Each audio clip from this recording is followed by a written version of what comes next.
Maraming salamat, Val Gonzales. Samantala, pamunuan naman ng Quiapo Church.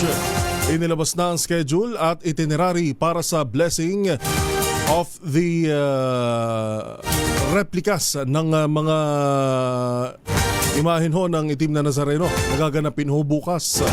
Alamin natin ang detalye mula kay RH29, Boy Gonzales. Boy, good morning. Joel, good morning.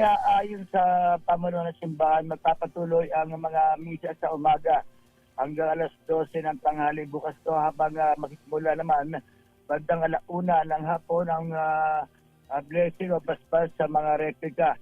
Pati sa plano na may dalawang pangunahing lugar sa napagtitipunan o standby areas ng mga replika. Una, sa Carlos Palanca, mula sa Barbosa, kakanan sa Villalobos, sa pasok na Plaza Miranda, at lalabas sa Quezon Boulevard. Ang ikalawa, sa Carlos Palanca sa Barangay 306 sa posibleng pag-standby sa Macato Bridge sa Avenida at Recto bago pumasok sa Carriedo.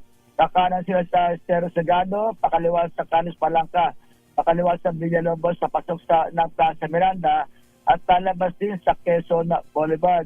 Kasabay nito ay iniutos na ni Director Rafi Alejandro ng Manila Hawkers ang pagpatupad ng zero vendor policy sa Villalobos Street at Estero Sagado sa Barangay 306. Iniling din ang mga kinukulan ng clearing operation o pagtanggal sa lahat sa gabal sa Carlos Palanca, yung Barbosa side at Barangay 306 side. Crossing at activity at Villalobos Street at sa Plaza Miranda. At yung maigpit din ng traffic control sa loob ng area of responsibility ng simbahan. Ang mahakbang ay isinagwa sa ilalim na rin ng utos ni Manila Mayor Isto Moreno Domagoso. Ito si Boy Gonzales para sa Disaris, una sa Pilipinas, una sa Pilipino. Magandang umaga! Magandang